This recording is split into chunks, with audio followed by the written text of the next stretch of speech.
$39 million. It's a lot of money any way you look at it. He bets on things where it works out for him either way. Are you crazy, or are you just a big believer? This guy bet $10 million on the Super Bowl and lost, but somehow still made money. Mattress Mack went from living on his parents' couch to being a legendary $200 million entrepreneur. So I sat down with him to get to the bottom of his story.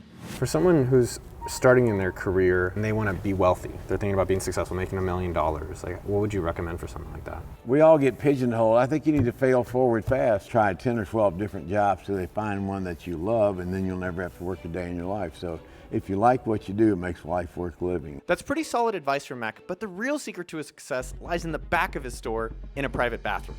I live here during hurricanes or ice storms or whatever. But before we dive deeper into his weird business secrets, let's hear more about Mack's story. I had a health club business, and this was way back in the 70s. Expanded too many locations, went broke. At that point, I didn't have any money, so I moved back in with my parents, which was, kind of self-defeating. One Sunday morning, I got up and I turned the television on. There was a religious program on that Sunday morning, but the preacher was preaching a message, so I decided to watch for a while. He said, "Let me tell you something. The world doesn't owe you a favor. You owe the world a favor." He said, "Get up, go to work, and make something out of your life." I went out the next day and I got a job at a small furniture store there in Dallas, but I found something I was good at and got in the furniture business. You do what you have to do and you enjoy the price. Now that Mack had discovered something he was good at, he jumped on the opportunity to turn his new skill into a highly profitable business. My wife and I came down here. We had $5,000. We started in a bunch of abandoned model homes out here on the highway, and the odds against us succeeding were about 1,000,000 to 1. And all of her friends, neighbors, and relatives back in Dallas, probably all mine too, were thinking they're going to fail and come back to Dallas. Linda and I both had a great big unfair advantage. That unfair advantage was called desire. You can do anything you want to do if you want to do it bad enough. I believe that in 1981. I believe it just as true today. Failure wasn't an option for Mack. The more I scratched beneath the surface, the more it became abundantly clear that instilling positive values and beliefs are key to his business success. And Mack really takes this to the extreme. This is weird. Now y'all just come on in. Hell with that. When I live here during hurricanes or ice storms or whatever, I just put a mattress in here, sleep right here, and then got a shower and all this stuff. And over the years, I put all these sayings on the wall. That's a good one right there behind me. It says, "When you're going through hell, keep going." Change the environment, change the brain, change the behavior. That's a pretty good one. Too often we focus on what's negative in the world. We need to focus on the bright spots. Never give up. Lean into the problem. It's everywhere. And you see this all the time. Huh? Oh yeah, every day. Difficulty or stepping stone to success, I don't think that's taught in schools as much as it should be. It's kind of like getting beat in a football game. You don't get a participation trophy. You either win or you lose. What you learn after you know it all really counts. How you like that one? Adversity is a blessing in disguise and certainly the greatest character builder. The more you get knocked down, the more you get back up. Before we dive into some of the crazy marketing tactics that Mack used to scale his furniture store into a $200 million business, I have got to take a moment to thank ClickUp for sponsoring us and making this video possible. Now, when ClickUp reached out to sponsor us, we thought it'd be the perfect opportunity to upgrade our system for planning and organizing these videos. Before then, we were doing Google Docs and Slack to coordinate, and it was just really disorganized. We've been using ClickUp and have really liked it. Let me tell you exactly why. It's very easy to plan, collaborate on a video just like this to turn it from a concept all the way to a viral YouTube video. It's got a bird's eye view for all of our upcoming videos we're planning using a Kanban and calendar feature. We can set our goals and track our progress. Our big goal this year is to hit 500,000 subscribers. For your next project, give ClickUp a shot, no matter if you're a content creator, organizing a taco meetup, or whatever industry or category you're in. The platform is super customizable for your needs. Give ClickUp a try. Use code NOAHKagan to get 15% off ClickUp's massive unlimited plan for a year. You can start reclaiming your time for under $5 a month. Now let's get back to Mack. Having core beliefs and principles are key to guiding Mack to his success, but it wasn't enough to have a constant flow of customers coming through his store. If Mack wanted a thriving, sustainable business, he needed a lot more people to hear about it. Going back to earlier days when you did the TV, remember any of those lines? Well, my famous line was, "Gallery furniture will save you money," and I did that 10 million times. And I can't tell you how many parents came out here and told me that the first words out of their child's mouth was not "Mom" or "Daddy," it was "save you money." Gallery furniture will save you money. And the commercials took off right away when you did that commercial? It was booming, yeah. So that was how fast television was back then. People came in and flooded us and bought furniture, and we kept going from there. Never looked back. Do you know how many sales you made that day? Maybe 25,000, which was an enormous day back then. What's been the highest day ever for you? 4 or 5 million. In one day? Yeah. From being broke to appearing in his own legendary commercials, Mack finally started getting major recognition across the nation. Everything seemed to be going right. Picture here with President and Mrs. Bush. That's my wife, Linda, in the middle.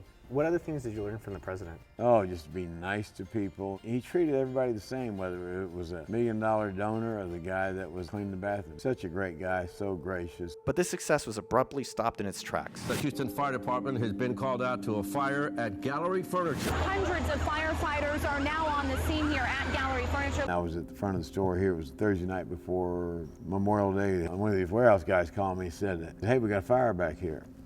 And I said, "Well, put that son out." Firemen ran in there with this alarm look on their face, and they started screaming, "Everybody out, everybody out, everybody out." And I told them, I said, "I'm staying here, I'm going down with the ship." They said, "Get out or get arrested." So I stumbled out, looked over there, and the flames were going up 40 feet in the air. It was just this huge fire. We had $10 million of merchandise in that warehouse, and it burned up in about 30 minutes.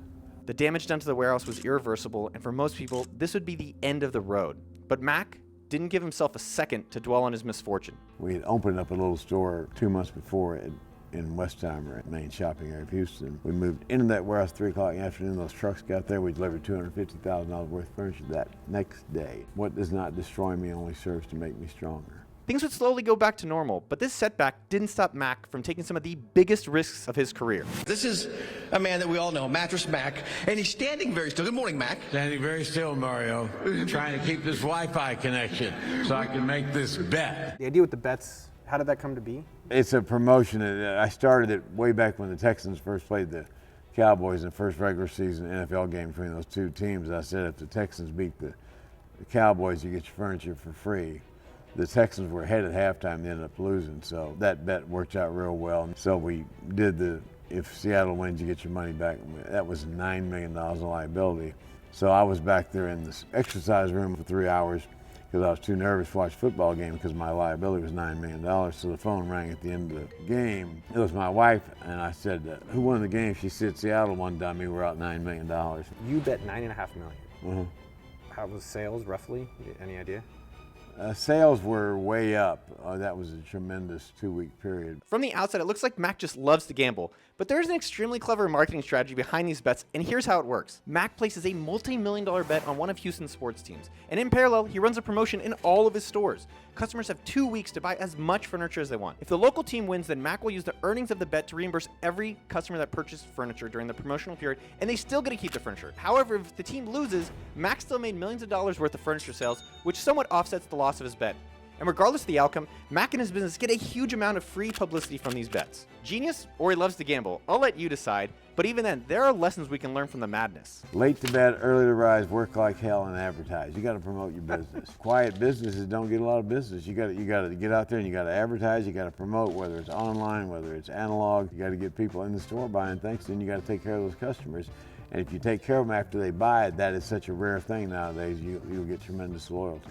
How do you compete with the IKEAs and the Amazons of the world? You become part and parcel of the community, and if you do that, people want to do business with you, and if you treat them right over the long term and take care of their problems, they'll come back. We're high touch, Amazon's high tech, good for them. We approach it from a different point of view. Every day I call about 90 customers. When I get through with that list, I'm happy. I wanted to hear what the people who worked with Mack had learned from working with him day in and day out. One thing I think you can learn from Mack is consistency. The man works 7 days a week, holidays and all, and he expects nothing less from his employees. How do you think the employees describe you? Probably as a hard ass, but somebody who cares about them and takes care of employees, the community, the whole thing. That's what we're trying to do. The most interesting answer of all came when I asked Mack about retirement. You ever think you're working too hard? No, that never crossed my mind. I've heard so many people retire and they're dead 6 months later because work gives meaning and purpose to life and accomplishment. And people ask me all the time when I'm going to retire, I'm going to die at the front desk and I'll die happy. If you like this video, you are going to love this video right up here. And if you haven't subscribed to the channel already, you know what to do. Go subscribe. Uncle Noah loves you, and I'll see you out there. Pew, pew.